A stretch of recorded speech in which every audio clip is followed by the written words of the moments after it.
passageiro. Mas mais do que isso, o Brasil está numa bifurcação, no vento de uma revolução. Eu sou um tecno-otimista, mas queria colocar dois países aqui. De um lado, a Estônia, que digitalizou a sua economia, inovou na sua economia, e ela cresce a saltos maiores do que os tigres asiáticos. Do outro lado, a Ucrânia, país vizinho, mesmo o DNA, infelizmente não consegue agora entrar nesse século XXI. A educação, e não estou dizendo que não era para parar de estudar, mas a educação que nós conhecemos, ela vai ter que ser revista.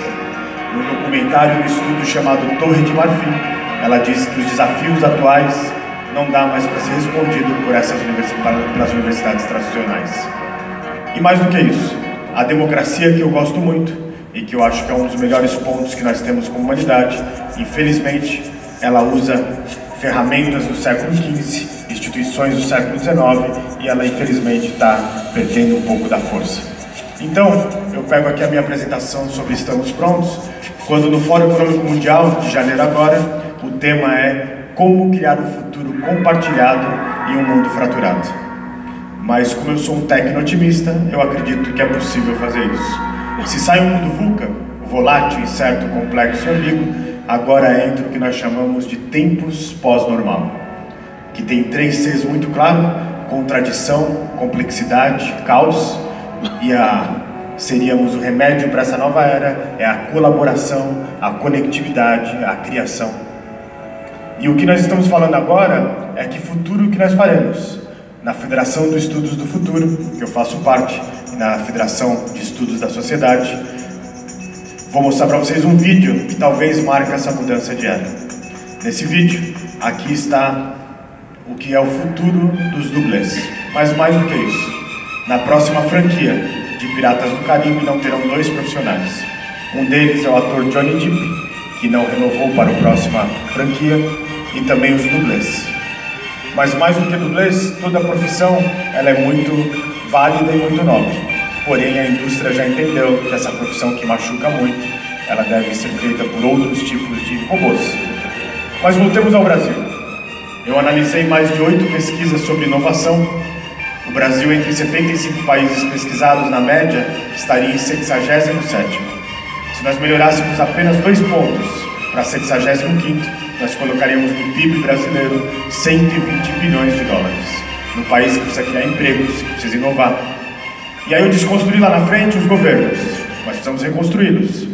Eu fui estudar o que estava acontecendo com vários países que já falam dessa economia da inteligência artificial. A França, que começa a falar sobre essa nova era da inteligência artificial, ou, por um lado, Singapura, que vai capacitar as pessoas que moram lá para que tenham um novo pensamento nessa economia da inovação. No final, vocês vão conhecer o robô Now, que está conversando com a primeira-ministra alemã, Angela Merkel. Mas o que eu quero dizer aqui, todas as economias, as 13 que eu estudei, que estão fazendo essa economia nova com inovação, robôs e automação, estão vivendo o que é chamado de pleno emprego. Mas mais do que isso, vamos pegar um exemplo da Inglaterra.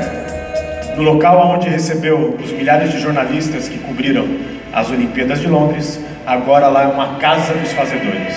E no conceito de novo capitalismo, eles falam do capitalismo do intangível. E nessa casa eles falaram assim: todos que acreditam que saber e não fazer, ou saber e não compartilhar é a mesma coisa que não saber, venham para essa casa construir uma nova economia. E aí vamos dar um exemplo. No mundo onde todas as respostas estão na internet, o que é difícil é fazer perguntas diferentes. Alguém perguntou assim: quantas xícaras de café nós tomamos aqui na cidade de Londres? E no processo de economia circular, hoje está se recolhendo a borra de café, e mais de 60% daqueles ônibus icônicos de 2 andares estão usando não mais combustível fóssil, mas o combustível da sobra da borra de café. O que antes era algo que parecia um lixo, gastava-se, agora vira uma nova fonte de economia. E por quê, amigos e amigas?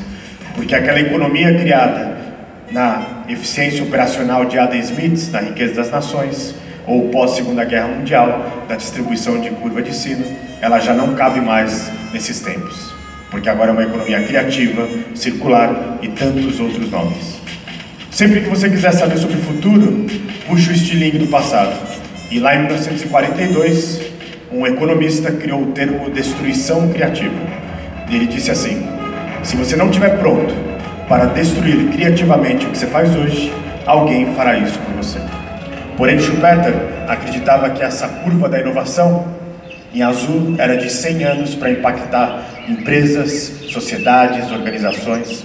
Depois foi corrigido para 50 anos e agora, nesse exato momento,